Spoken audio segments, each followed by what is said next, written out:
Angel on the track.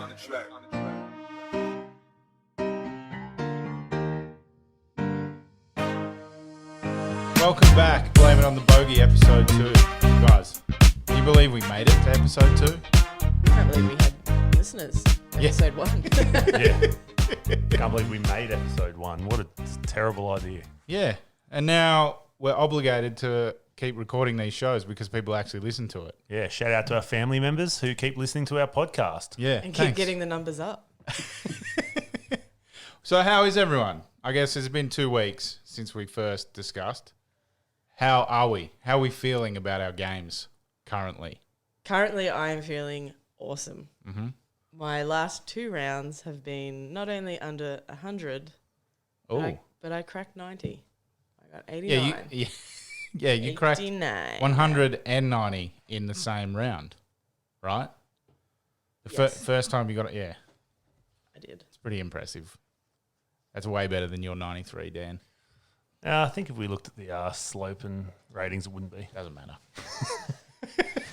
Have you got 89? No.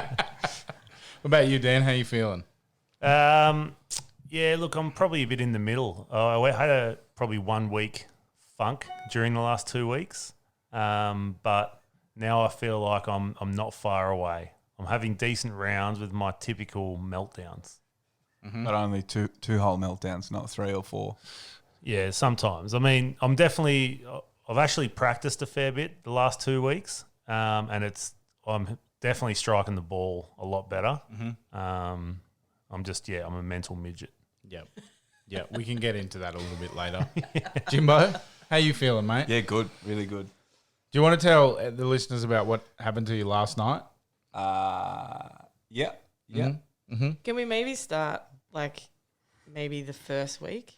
Yeah, actually, because that's a good there has point. been several Yeah. incidents. So the week before we did the first podcast, Yep. what did you do? Re-broke my knuckle on my left hand. Which meant, Couldn't grip a club. yep, Yep. tick. And then last night, Well, then there was last week. So the Friday we recorded the first show, I fell off my bike, gone down the mountain and fucked my leg. yeah, you hurt your leg. Second tick. If you, Couldn't if you walk. will. Couldn't Ding, play around. 2 ticks. Yeah. And then last night, Yep. so for the listeners, James and I are coaches. We coach a women's sevens team on a national circuit. Yeah. And last night we were a little bit short on healthy players for this one drill. So James decided to jump in. And after the first rep, I thought to myself, I better get him out because he's a little bit underdone. And what did you say? A lot underdone. What did you say? And I politely told you where to go. Yep. And said that I was fine. And then what happened? About 30 seconds into the second rep, I got shot.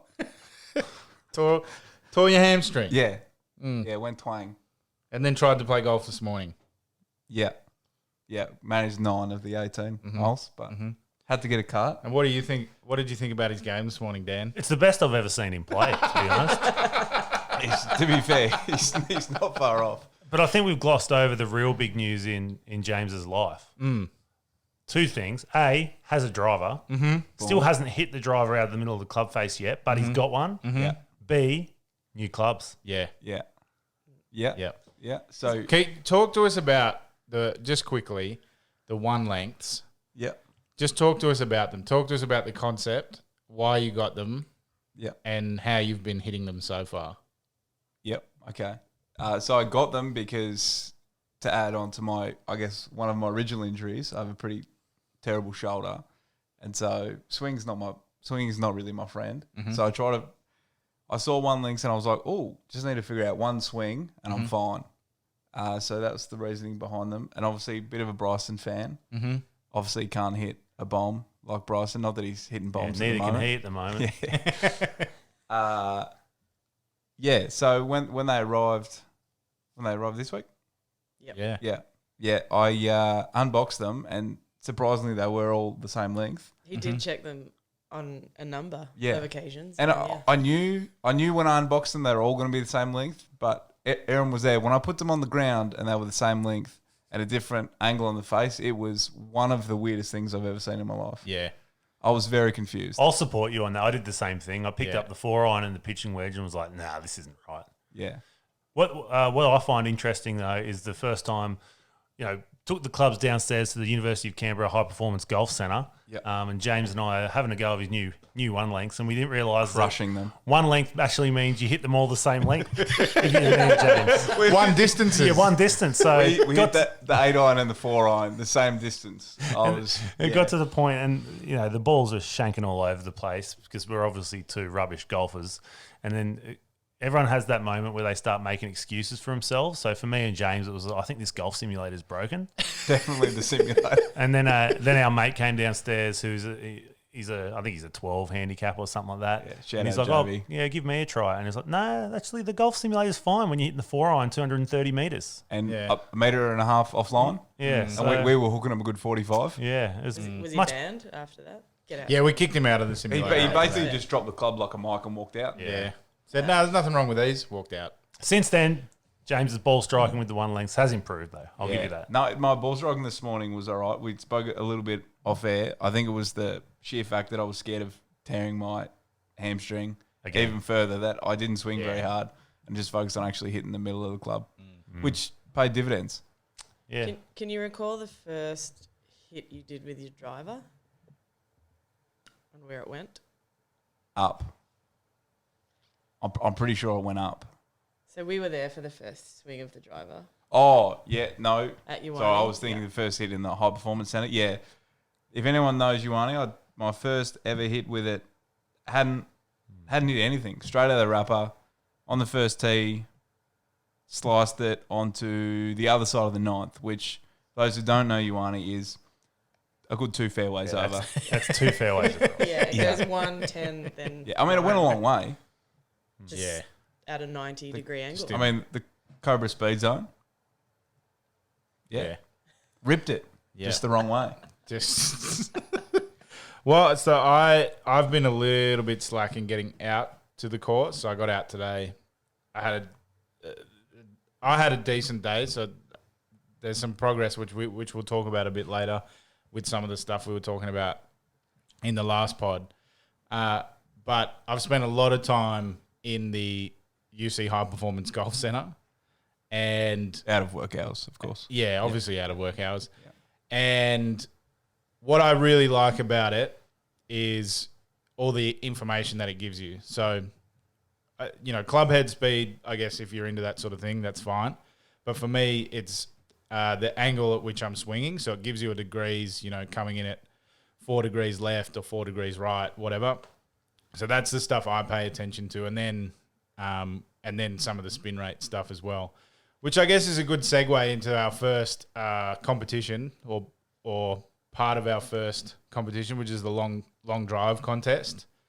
Dan came away the winner in terms of he was able to hit the ball the furthest the first time. But you got to remember that this is about improvement. Yeah, I think I deserve something for winning, to be honest. No, Because we Yeah, I feel like we didn't talk about that. That yeah. wasn't. We agreed that it was a competition about improvement. So it's your fault. It's your own fault for swinging the club too hard, mate. yeah. Yeah. I mean, you walked around the office like a champion for a couple of hours. So So we'll give you the stats. So Dan, he had a 253 meter drive with a swing speed of 107 miles per hour and a spin rate of 1900, which is, in terms of spin rate with your driver, that's about where you want it. that's almost Cape on level driving now, mate. Yeah. It's about, that's about where you want it. I had a drive of 246 meters with a swing speed of 107 miles per hour, but my spin rate was over 3,500. Oh, fancy that. Imagine if someone had told you that earlier, that you spun the ball too much. Yeah. Well, You're look, referring to episode 1? well, you know what? When I'm driving greens, when I'm landing the ball on the green, it's going to come in soft. It's not going to run very far, and then you're all going to look silly. And then we had James swinging the club, and he didn't have the speed zone at the time. Yeah. But when he was swinging the club, they wouldn't even call it the speed zone. They'd call it the school zone because that's how flaccid his swing speed is. So Nothing James, more than 40 miles per hour here, mate. I got to rip Dan's Cleveland launch up. It's not too bad. I didn't mind it. so Shout out Cleveland. Yeah. James had a 200. Drum and golf this week. James had a 239 meter drive with a swing speed of 94 miles per hour. It was a nice layup. Yeah, and a spin rate of 2,200 RPMs. School zone will help that, mate. Yeah. And look, I think, Erin, Mine was horseshit. Yeah, Don't well, say it, I yeah. don't We've got the care. bandit over here. Yeah. Oh, I didn't Absolute- hit it very well today. Oh. I feel like Trying not to swear. It was absolute fucking rubbish. I'm very disappointed in myself. And at this stage, I blame Dave. so. Erin had a 167 meter drive with a swing speed of 82 miles per hour and a spin rate of over 4,000 RPMs, which is a lot. Shane Warne. Yeah, Shane Warne level. So, I mean, I think Erin just wins. Yeah, I'm not happy about this. So, I've seen Erin hit the ball more further than 200 meters. So let's say in the next contest she hits the ball 207 meters, which would be a 40 meter gain in driving distance. Dan, you would have to hit it. You'd have to hit a 300 meter drive, basically. You have to hit it further than Shane, mate. 294. It's not going to happen. And then, Not with that negative attitude. so I don't know how distance correlates to swing speed, but I feel like there's going to have to be a significant increase in swing speed. My first one was 181. It just wasn't within the fairway. The 80 meter fairway. Yep. Yeah. Was it 80? Yeah, 40 each way. 40 each side. Obviously, Yeah. I'm disappointed in myself. But Not as disappointed as we are that you hustled the competition. did you not see? I tried. I just think in hindsight, we could have come up with a better way to do this, because it shouldn't be about who hits the best strike on the day. It should be about who actually improves their drive. And Erin's going to improve the most. Yeah. I mean, at the end of the day, the three of us are happy because you're going to be standing in the middle of a range and we're going to be hitting you with bombs. Yeah. I Yeah. think this is garbage. Yeah. Well, did you or did you not agree to this 2 weeks ago? I didn't Literally have a realize podcast that. I didn't about it. realize that you three would all cheat. How? Actually, Hey, sorry, hang on. that's a lie. Hang That's a on. lie. Wow. James, you didn't Wow. cheat. You just can't swing a golf. I hadn't hit a driver in a good 3 months. If I can get my spin rate down under 1,000, I mean under 2,000, then I'm a chance here. I'll go backwards. I might never hit a 253 metre drive again. I mean, my current drives are going 39 metres, so I've got a good 200 to make up. Yep. Well, so we all kind of spoke last week about, or 2 weeks ago about, some of the strengths and weaknesses in our games. Generally, the weaknesses were pointed out by our friends in the room. So, Dan, I'll start with you. What have you done over the last 2 weeks, and what are you tinkering with? What are you working on to try and win this competition? Yep. Well, as I said before, I've actually practiced a fair bit. Like, I've been going to the range, high performance golf centre at UC. But the biggest change for me is probably there's been two things. First of all, I changed my grip a little bit. I was having a bit of an issue with hooking my irons pretty severely, pretty consistently. So I changed my grip, and that seems to have helped a little bit. You had the little baby fade going today, and then it went a little bit further than that. But yeah, every now and then. Yeah. So I still want to be able to hit a draw because I'm capable of doing it. And like I hit a couple today where it went pretty well, like on the 6th, little draw to the middle of the green. So that's been the biggest change. Probably is the grip. Yeah, and the second thing, I guess, which I'm actually pretty filthy that no one here has ever told me about previously, is that I realised I was standing way too close to the ball. So I was playing around and then just halfway through decided, I'm going to try and stand further away from this thing because I had a bit of a case of the Hosel Shanks. I mean, a very, Yeah. very large case. Severe. And like once I do one of them, the meltdowns start. So I don't know what. Yeah, as I said, don't know what happened, but just started giving myself a bit more space. Got a bit of a new routine as I set up, and it's paying dividends right now. Of the biggest, I guess, the biggest telling factor for me is like those not easy, but the par threes that you should be able to hit onto the green. I'm actually hitting them onto the green instead of hitting them 90 meters and 90 degrees to the right. yeah, well, I think on the course today you hit 3 or 4 greens, and one of the greens you missed because you were in the middle of a meltdown.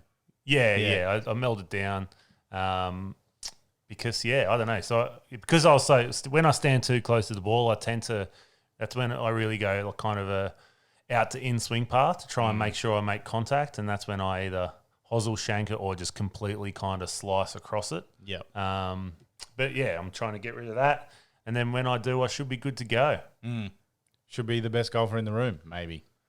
Yeah, look, I think I'm like, I think I'm getting better now, despite me not scoring better. I think I'm getting better.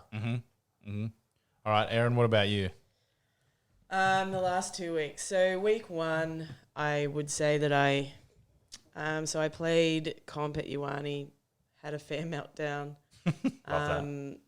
And I think that my handicap was 23.9. It went up to 25. Oh. Yeah. Just rubbish. Just a rubbish day. Previously, that weekend I had seen Dave for our first lesson. Shout out, Dave. Yeah, Dave.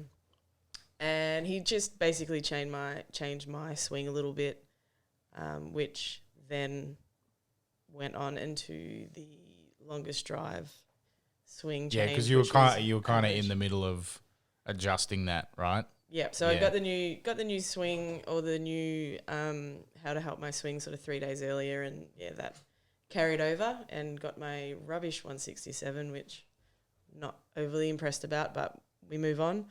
Then the next day was comp. Horrible. I don't even know what I got, but it was rubbish.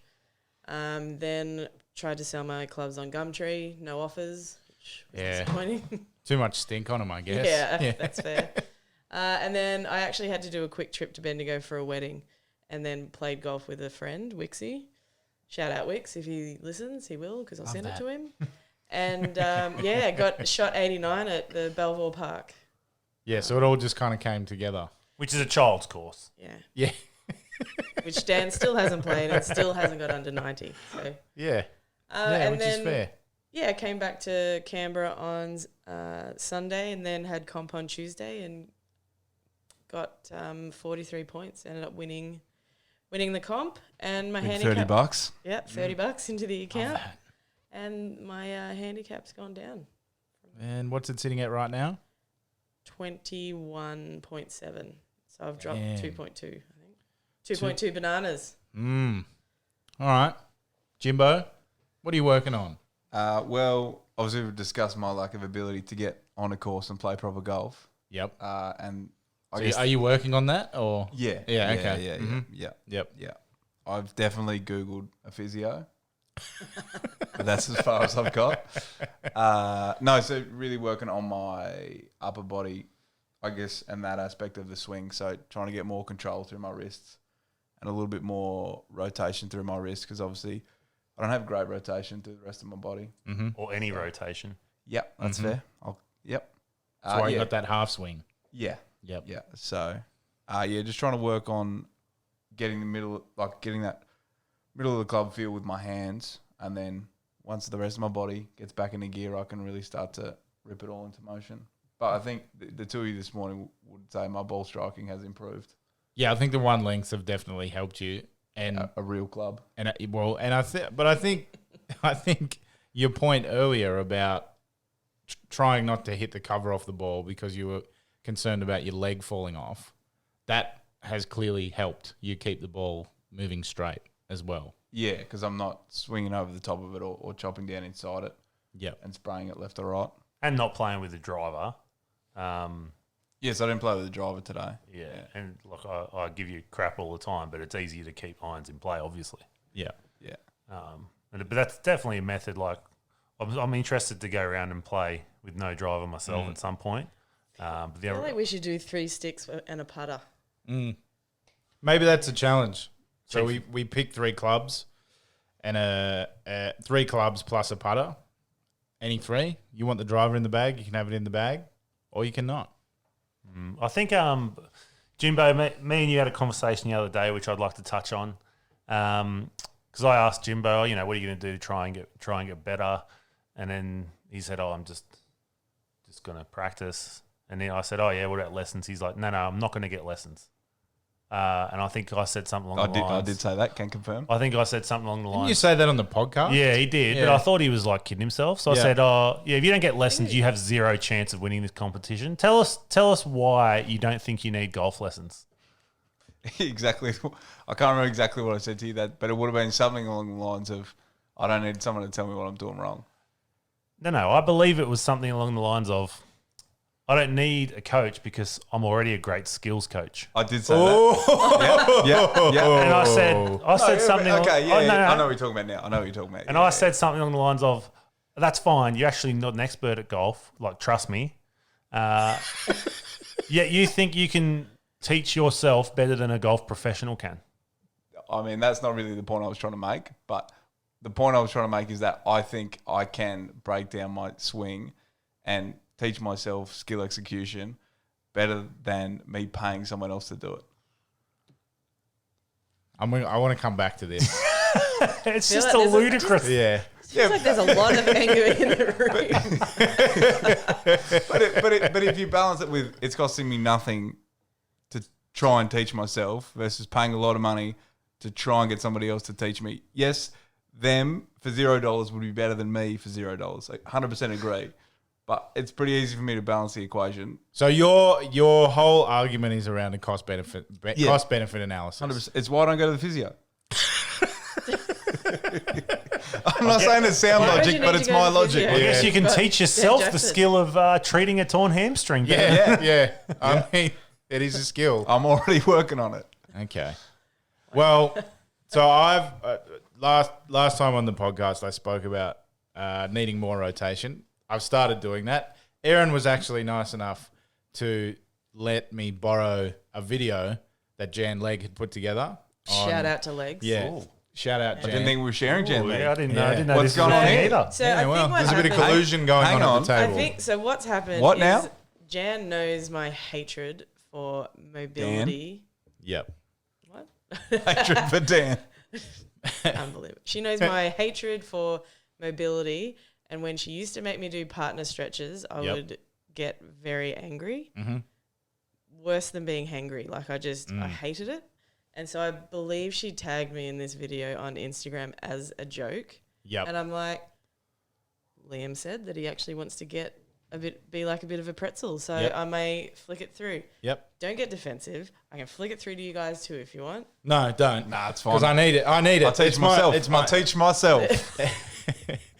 So No, but shout out Jan Leg. Yeah, shout out Legs. So that's what I have been working on, some of that upper body rotation, and it's backfired on me a little bit. And it's backfired because now I've created the room on the inside of the ball, but I'm still swinging on a right to left swing path. So instead of slicing the ball now, I pull everything 40 meters to the left. Yeah, I mean, you ripped some dead straight bombs hard Yeah. left today. So when you slice the ball, two things happen. One is that your club face is open in line with your swing path. So you and the other thing that happens is you swing from right to left. So when you hit the ball, you put a significant amount of side spin on it and it works to the right. So I've solved one of those problems, which is my club face is now in line with my swing path. And now that I am swinging with more rotation and more freedom, unfortunately, the ball is going way to the left, but it's straight. So you're too much of a pretzel. Well, I said I was going to do one Pilates session. I've done half a dozen stretching sessions in the last 2 weeks, working on that upper body and hip mobility. And now So you've done 5 too many. I've done too many. Yeah. Speaking about sessions, I feel like it's going to be this side of the table Ooh. versus this side of the table. Boom. So we're 2 weeks in. How many comps have you played? I'm at least 3. Yeah. I'm 2. Where are we over there? I've played one I mean, today. I'm happy for a group consensus, but I'd say half. We didn't score. That's a 0. A quarter. So I was working out the other day that we have to play in 28 comps. Mm-hmm. So one a week. We'll finish that in, 3 weeks? Yeah. So basically, by the end of April, Jacko and I are done. Okay. Well, it's going to be pretty boring for you guys. I'm just going to keep adding to my $30 total. Yeah. So we said that there's a catch up. Like, obviously, I know that you guys had work last weekend, but is there a penalty for getting a certain amount of competitions behind? Because you don't want to be taking 4 weeks annual leave so you can travel around Canberra to play 28 comps in a month. But is that the penalty? Like, so if we're a week to go and the minimum requirement is 28 and you have 9. I mean, you're playing in every comp in Canberra. Playing every comp in New South Wales. We could do if you get 5 comps behind you, lose 5 meters on your longest drive. Oh, Like okay. things like that. All of a sudden, everyone just starts not playing comps. Oh, you can't play any less comps, but that'll help you, won't it? Oh, You mean next time? So add on 5 meters to your original score. So Okay. or take 5 meters off your final. I actually think I've thought about this. Oh. Oh, I wow, think- okay. Yeah, I didn't this is even dangerous. preempt this. Okay. I think there should be no requirement to play in a comp every week. But we already set I mean, the there was terms. definitely. I mean, this that is was the second thing. Yeah, I hear you, but like, so part of my issue is that I play too much. Like, as we've already said, I never practiced previously. I played too much, and I thought, what if I wanted to go away and just like get in the lab for 4 weeks, just perfect that swing, don't take it to the course. I just want to be in the high performance golf Well, center. then you got to that's fine. Do that, but then you got to come back and play and make it up. Okay, that's fine with me because I'm already like 3 ahead. So But I mean, that was a pointless discussion. yeah, So in a competition that has no rules, there was one rule, Yeah. and it's a comp a week yeah. or 28. Okay. So So we're agreeing on the 28 minimum. Well, so for the time frame that we've discussed, 6 months, it's 28. Is that because there's 28 weeks? Yes. Okay. Well done. I mean, I mean, that was better than my math. And then last I was week. actually thinking about it because I had a bit of time in my 13-hour return trip from Bendigo. Like, what are we doing for our breakup? Well, Because hopefully, obviously we're Hopefully hitting celebrating bombs at Dan. yeah. after a few bus rosés. Yeah. For the listeners, bus rosés are Watermelon cruises. yep. That's Gluten free. they're classy. Yeah. I don't know, I thought about it and I was like, I mean, we could invite Dave, Yep. Doug, Yep. Jan leg. Legs. Yep. I mean, just the 3 people. And the so other far. and the other 4 listeners we have. Yep. Yep. They could Bernard all come. family. Mm-hmm. So is it a blame it on the Bogey Golf Day? Yeah, I'm thinking I blame it think- on the Bogey Golf Day. Yeah. Corporate okay. golf day. Yeah. Okay. We raise money for us. Yep. Perfect. It ends up just us playing golf and Yeah. paying ourselves. But I think that's a good idea, right? So, and I guess maybe we do pick a golf-related charity or some kind of not-for-profit that, maybe we donate some money to, getting women into golf because that's something that, Erin, maybe you can talk a little bit about this, but one of the things I see as a real detriment to the game moving forward is that often you walk into a clubhouse and all you see are middle-aged white male faces, and it's like anything. If you're a young woman who's potentially looking for something relatively low impact, a social game, golf can provide that given the right environment. And I think golf, if it's going to survive long term, needs to be a little bit more open to that kind of thing. And maybe you could talk a little bit about Ioane and some of the stuff that the female golfers are doing there to try and encourage new members and engage the female golfers in the club and in playing more and that sort of thing. Yeah, Ioane's glorious. Like, I sort of obviously came across from Lakes to Ioane where Got contacted probably within the week by the women's team captain who wanted to play 18 holes, and I had to explain to her that I was rubbish. Which she was like, "Oh, that's okay, you know, just want to get to know you and whatever." And honestly, the women at Ioane are lovely. You can put your name down. Obviously, Tuesday, Thursdays, women's comp. Put your name down, and everyone is just lovely. And it's so intimidating because, you know, I think I started at 39 handicap. You put your name down for comp, and you're like, oh. I'm going to be with these amazing. Everyone is amazing at golf. They're not, and you know, if you wanted a couple of tips, they'll give you a couple of tips.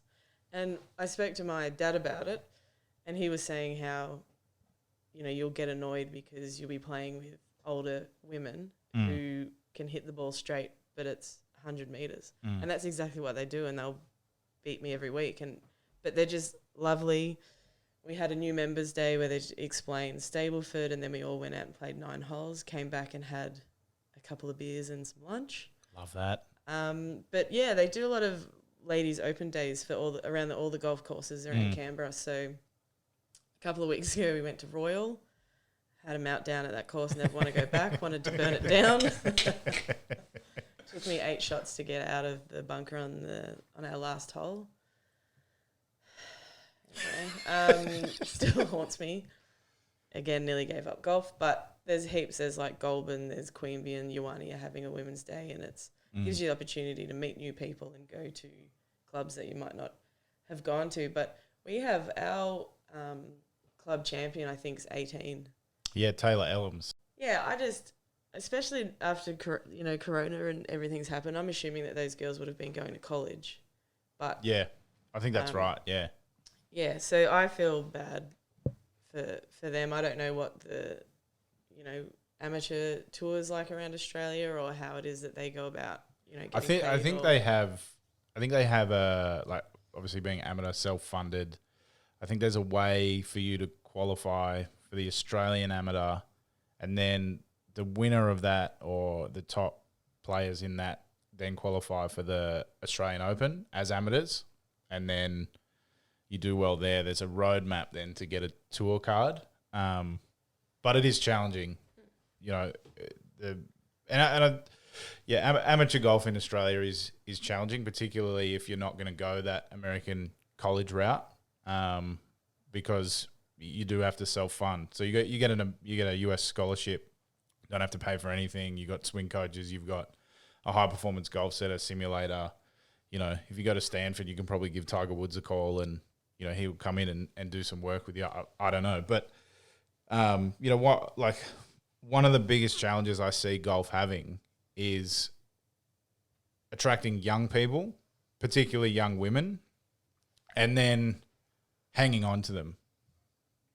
Like in Australia, I think the stats say that over the last 10 years, each year we've had like a 2 or 3% decrease in participation in golf just across the board. And there's tons, particularly regional golf courses, out in Dubbo, Central West New South Wales, Far North Queensland, that have had to close because of lack of members.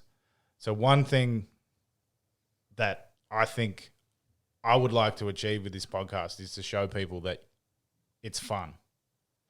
Even if you're not good at it, even if it takes you 6 hours to walk around the course, there is still a roadmap for you to get involved in this game and have a lot of fun. And 100 balls. Yeah. I reckon the key thought for me is there's always somebody worse than you are. Most people that are probably at our level are probably the same. If you're playing with the total strangers, there's nothing more intimidating than that first shot off the tee. Oh, yeah. But it was for me, my first comp, I was terrified. I was like, oh, I'm going to shank this for sure. And then you'll slice it, but you'll be like, oh, at least I made contact. Honestly, that's what I'm like sometimes in comp off the first tee. There's no way that you're going to come and swing in a comp and they're going to go, well, that's the worst thing I've ever seen. Because it's definitely not. Well, and unfortunately, that's the perception. You get up there and you shank one into the bushes. Oh, they're going to laugh at me. Yeah, they're not. No one cares. we Definitely laugh not. at each other, but Yeah. definitely not at strangers. But that's like the same with Kelsey. She's like, oh, they're all just, everyone's going to be such a good golfer. I'm like, there are some good golfers, but they're not going to judge on how you hit. They're not going to laugh. They're not going to, like, the women at Ioane are just generally happy to be out playing golf and love that they're attracting new members and want to keep them. So I think our memberships are up in April, I think. April, Yeah. end of March, March. April. End of Like, I'll March, definitely be rejoining Ioane Yeah. because of how That group of welcoming people. and the group of, Well, I mean, you like them so much that you actually never play golf with us anymore. All right. That's true. Pew, pew, pew! Oh, shit. Should Liam and I just leave the room? Yeah. You two can sort it out. Carmel must be a great Yeah. person because Yeah. I haven't seen Erin since last time we recorded this Yeah. podcast. Yeah, actually, What that's do you mean? true. I thought we played literally last. Oh, I've tried to erase that whole from my mind. Yeah. Although I will say that you do ask me to play on a Friday, Yeah. which I work, so. And Saturdays, Ioane just won't let me book in. Yeah. Oh, you got that 6-day membership. Yeah. Yeah, you're going to okay. upgrade your membership because that annoys me. Because there's sometimes that we want to play on a Saturday and you're like, yeah, I can't register, which is dumb. Also, that's not my fault. I bring them Ioane, fix your shit. Like if someone from Shout out, Dave. yeah, if someone from a different club can register to play in a comp on Saturday, then somebody who's just not a Saturday member should be able to register. Get it together. What, you Yeah, just want to just pay extra? Yeah, just or pay the normal comp just pay the fees? normal Yeah, comp fees. yeah. Like, Like, yeah, and I had to pay it anyway, which is fine. And I don't have an issue with that. But he's like, oh, well, you're not playing in comp. I'm like, what do you mean? Like, I'm here, I'm booked into a slot, I've paid to play comp, and you're not letting me play comp. yeah, it's stupid. Because you can't work out that computer. However, I did hear, so Ioane's going across to my score. Yeah, it is. Yeah. And they are updating their website, which will allow us to book in for social golf. So you don't- Online. Yep. Love that. Yeah. Which is Shouts to my glorious. score. Yeah. The Ioane's booking system, like I love Ioane, it's from the 1930s. It's ridiculous. So yeah, What is it? Paper? Yeah, it basically is. You call up and they write your name down in a book. Like, get it together. Yeah. Speaking of Ioane, big news here. Oh, okay. Big I mean, I news. got new clubs, got a new driver, How could we forget? Yeah. got a new You remember now again. officially a member. Yeah. On your Jimbo. Only took me, what was it, 3.5, 4 months to sort that out? I was actually But gonna, we're back, baby. We're back. I was actually going to do a bit of a 2 weeks have gone, ballpark. What has everyone spent? But I think you take the cake. Yeah.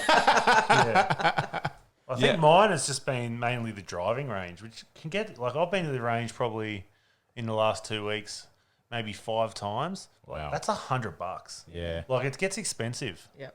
which It is does. like there shouldn't be that much to use a driving range. I don't think. That's why the UC High Performance Golf Centre is good because obviously Now I've got 2 Yeah, simulators yeah, up we, and running. We work Yeah. there, so it's free and it's and like, a pitch and putt.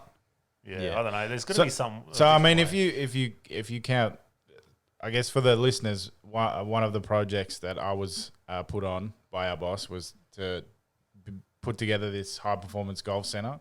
So if you include the cost of that in my bag, we're up to $25,000. Okay.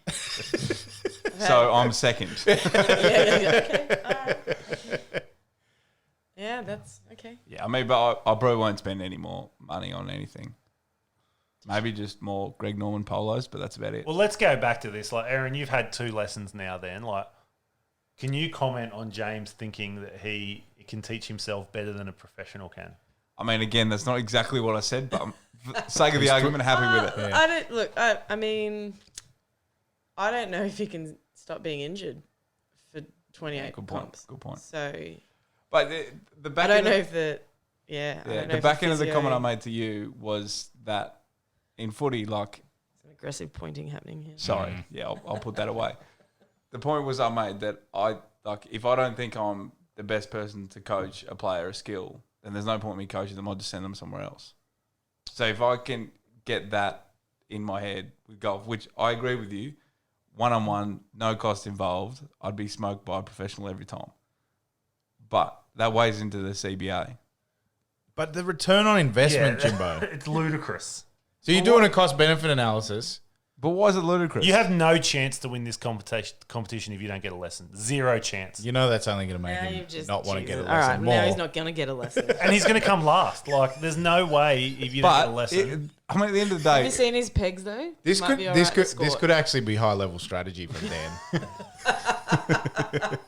He's thought this through. he's playing into my Yeah, stubbornness. he's really concerned that he might lose, so he's baiting Jimbo into not having a lesson. But Also, also, what if I could figure out a way to have lessons without paying for them? So if you were so good at teaching yourself, why have you been playing golf for a year and you're still no No, good? but I didn't say. I didn't say I'm so good at coaching myself, but I think I can get there. I guess we'll revisit this in 6 Yeah, months when you we'll come see. last. I mean, probably the next time we record because you'll still be upset about it. Everyone listening to this at home, all 23 people that have listened to the podcast, they think you're an idiot for this. I guarantee it. You know what? There's probably only 3 of them that I know, so I don't really care. Well, Do you have a university degree? I do. Oh, interesting. So you paid other people to teach you. You could have just taught yourself. No, but I couldn't because I needed an accredited. I see what you're doing, but I needed an accredited degree. It's a heavy mic. I don't want to drop the mic. I don't know what it's worth. But you can yeah. probably drop it. So, Erin, what do you think about? You've had 2 lessons. Give me your thoughts. Like, has it helped you? Obviously, you've scored a 95 and an 89 since after never breaking 100. Thank you for acknowledging. on the kids' course. Because one of the things I hear about lessons all the time is I don't want them to try and like rebuild me. So like you're not going to become Tiger Woods overnight. They think that they're going to completely change your swing. Has that happened for you, or is it more? No, he has changed my swing. I do suffer from chicken wing, and I will say that chicken wings are for eating, not for golf. You do make great Love chicken that. wings. I'm not bad on the chicken wing. So chicken wing is where your elbow, so your trail elbow, so right arm left. gets away from the body, right? That's So your my front. It's my front. I your get a front one. wing. Yeah. Oh, you get a wing. front wing. Yeah. Okay. Right. Taste that, yeah, Yeah. front wing. Front wing. So you're Gluten free. Oh, I see. Yes. So as you're coming through, you're bending. Yeah. Right. Okay. Yep, so it's going up above my shoulder. Yeah. And so, have you got drills to work on that now, or is it just I do have you drills just to think work. about it? I have drills to work on it. I do. I've got some drills to work on it, and I know the feeling now when I do it. Yeah. So I have a comment on the question you asked about. I don't want a pro to come in and retool everything. Do you guys know who Jack Nicklaus is? Yes. Yes. You don't know who Jack Nicklaus is. So Jack Nicklaus is arguably the best golfer ever. I think Tiger probably has usurped him, but he still has Jack still has the record for most major wins.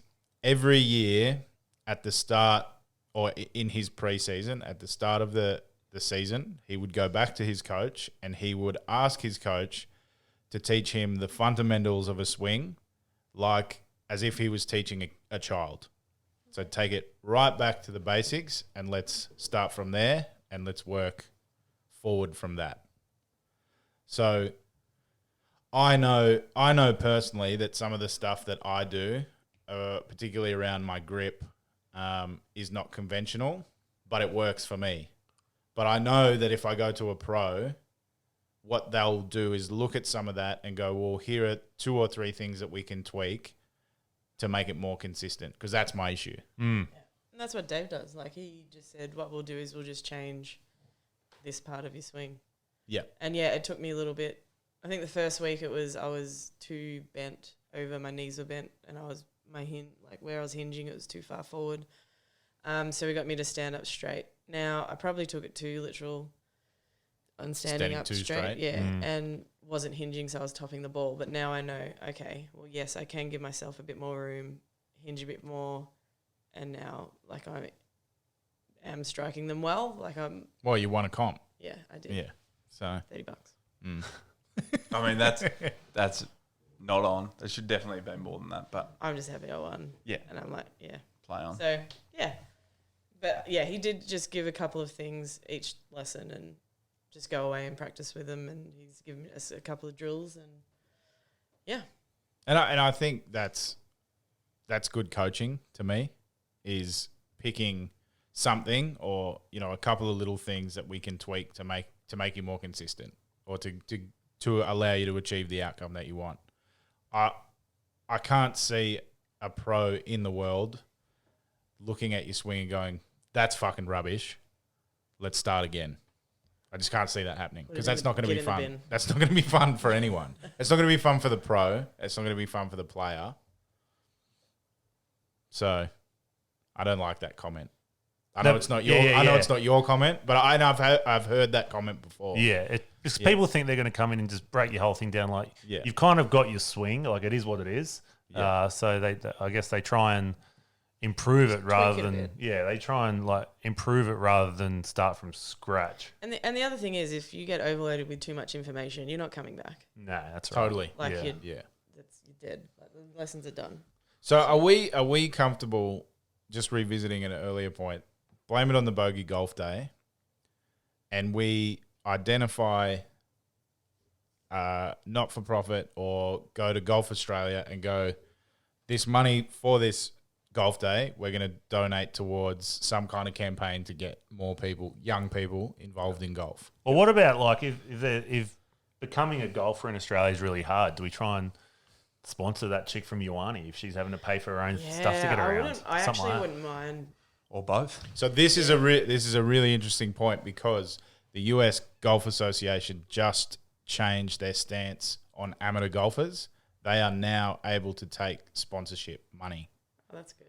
I mean, realistically, we're going to make like $500, but like it'd be cool because it would get super expensive trying to travel around and play golf. And I think even the entry fees, like I'm sure you could look it up on Golf Australia's website, but I think even the entry fees are in the thousands. You know, have you played with this chick? $2,000.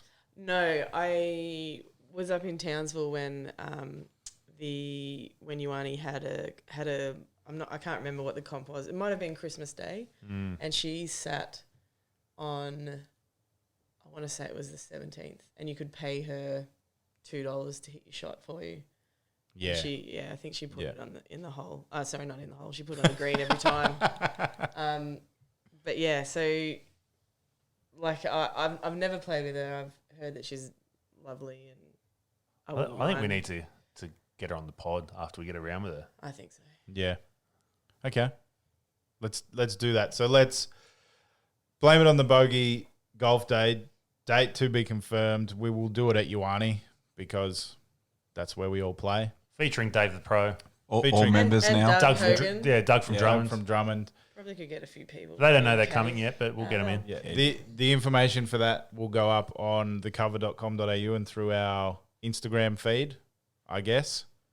And I'll speak to the ladies of Ioane. See what we can come up with. So before we finish up, I would like everyone to just quickly go around the room and tell me what their handicap is, because we haven't really spoken about that yet, and whether their handicap has gone up or down since their last round. So Jimbo, how about we start with you? I mean, surprisingly, mine's not fluctuated. Okay. So 28.6, 0.7, one of those. Yep. I'm just trying to keep it high and then just bring it down all at once. Big roller coaster at the end. Okay. All right. Erin? 21.7. And I have gone down from 23.9, I think. Oh. So 2.2 bananas down. Love that. Dan? Mine is, I'm just checking and it's actually changed again today. Oh. 27.1, which is, I believe, 0.2 higher than when we started. Oh. Hey, that's all right, because mine went up to 25 last week and then came back down again. So. Yeah. So I've remained the same, 19.8. So my round this morning. Well, I guess if you never play comps, that's what happens. Like if you just don't do anything. At least anything. we're in there having a go. Yeah. Have you checked it again today? Yeah, I just if I wasn't rudely interrupted, my round this morning, where I scored 31 points, 13 on the front and 18 on the back, hasn't affected my handicap. I don't think it's been. Oh yeah, it has. Yeah, mine has. I'm looking at it, guys. Yeah. Actually, I apologize because I kept refreshing it. I refreshed it just before and it didn't come up. So apologies. Did Jimbo's change after his? It just said not applicable. Yeah. No, he's same. Okay. Yeah. Didn't hand my card in. Yeah. Oh well, Yep. chin up next time. All right, well, that's it. Episode 2, done and dusted. We'll be back in 2 more weeks. And hopefully, some of us have improved or not. Or Some of played us have golf. Some of us have got their shit together. I don't know. We'll see. Yeah, I mean, I'll probably have my own YouTube coaching channel up by then, so it'll be good. My handicap will probably be 45 because I'm playing off the Blues tomorrow in the club champs in the Yeah, good luck. whatever it is, the stroke luck. competition. Nothing So Good luck yeah, with looks- that. Good luck. Good luck to Dan. The only 35 handicap golfer with a podcast. Hey. I'll be jelly. Thanks to Doug Hogan. Thanks to Drummond Shout out, Golf Doug. Fishwick. Thanks to Dave. Thanks Shout to out, the Dave. Iwani Golf Club. Thanks to thecover.com.au. Thanks to legs. Thanks to Jan Legs. Shout out, Jen Leg. And thank you guys. Thank you. All 12 of you. Angel on the We'll be back. track.